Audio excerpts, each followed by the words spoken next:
لو معاك اي عمله من العملات الورقيه السعوديه اللي هنقول عليها داخل الفيديو، فبجد يا حظك يا هناك، جايب لكم النهارده فيديو جديد يا جماعه لاغلى العملات الورقيه السعوديه. من حضرتك لو انت اول مره لسه بتشوفنا تعمل لنا اشتراك في القناه وتفعل زر الجرس لو انت بتشوفنا على اليوتيوب، اما لو انت بتشوفنا على الفيسبوك فتعمل لنا لايك وشير ومتابعه.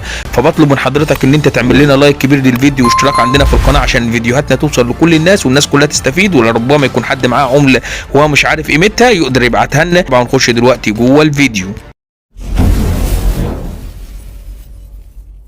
معانا 50 ريال سعودي، الاصدار الثالث فئه ال50 ريال سعودي، وديت عليها اول صوره لصوره الملك فيصل، ودي سعرها يا جماعه بيبدا من 500 جنيه وبيعلى تدريجيا لحد ما بيوصل ل 1000 جنيه، اي بدون اي عيوب نهائيه من اي نوع حتى لو كانت بسيطه. والاسعار اللي انا بقولها لك ديت بتخضع لظروف السوق والعرض والطلب، وبتبدا من 500 جنيه لو فيها عيوب. معانا الاصدار الثالث من الورق السعودي، وهو طقم يسمى طقم الملك خالد والملك فيصل، وهو اول طقم يعتبر بصوره بوجود عليه صوره على وجه العملات السعوديه. تمام. الطقم دي تم اصداره في 9/9 بالظبط 1976، ودي الاصدار الثالث من الورق السعودي. الطقم دي تم اصداره في عهد الملك خالد بن عبد العزيز، وبيحمل صورته على ال100 ريال، وباقي العملات كلها بتحمل صوره الملك فيصل تقديرا له.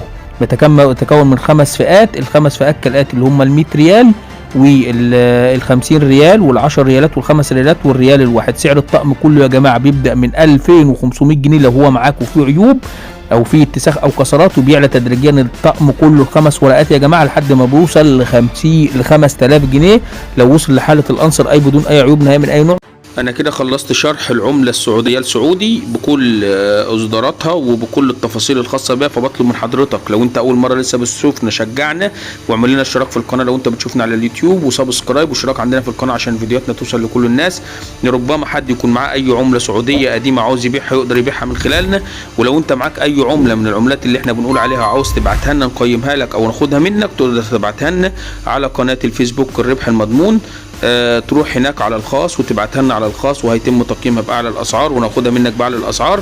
اما لو انت لسه بتشوفنا اول مره لسه بتشوفنا على قناه اليوتيوب، فبطلب من حضرتك ان انت تعمل لنا اشتراك في القناه وتفعل زر الجرس لو انت بتشوفنا على اليوتيوب.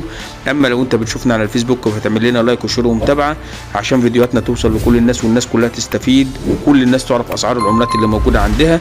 انا كده خلصت يا جماعه، والسلام عليكم ورحمه الله تعالى وبركاته.